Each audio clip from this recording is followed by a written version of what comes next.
Morning, Steve Reed with the morning grain comments. Well, we've got beans up about a penny, corn up 2, wheat up 2, stocks are higher, dollars a little bit lower, and the crude is a little bit higher. Financial markets, we'll be looking at PPI data and try to decide between what's more important. The fact that China's opening some of its doors to reducing some of the COVID restrictions, and if that will increase the raw material import demand, or the fact that there's a possibility in 2023 that U.S. and world economies could go into a recession. It is a report day for the USDA. December reports usually are not that big of game changers. But in the soybeans, we'll watch and see if they lower the Argentina crop. We'll see if they lower China imports from their 98 million ton number.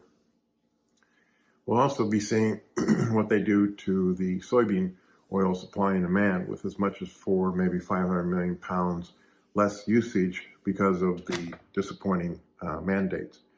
In the corn, we would expect them to lower U.S. corn exports and raise the carryout.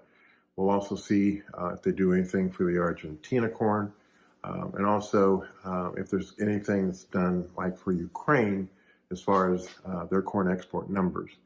In the wheat, they could raise the Russia and Australia wheat crop numbers, and it should mostly or partially offset the fact that they could drop the Argentina wheat numbers. U.S. S&Ds a little bit higher, maybe 20 million bushels in the carryout.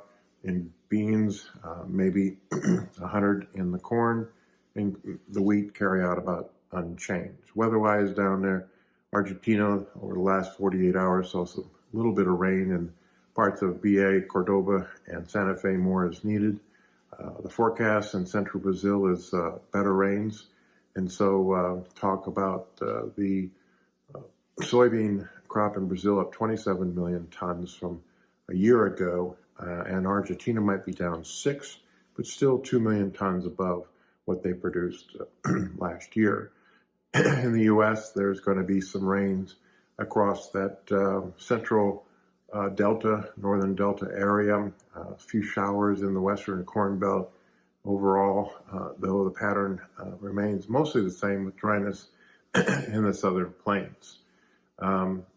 We also note that technically we're up against some pretty key resistance in the soybean market after a very impressive rally due to the weather in South America. Also, corn and wheat is near support. Some people feel that end users should add to coverage in corn and wheat for 2023 needs, while farmers should take advantage of this rally in selling old and new crop soybeans. We'll be back later today with the results of the USDA report and the impact it has on markets. Have a good trading day, and remember, always treat people like you yourself would like to be treated.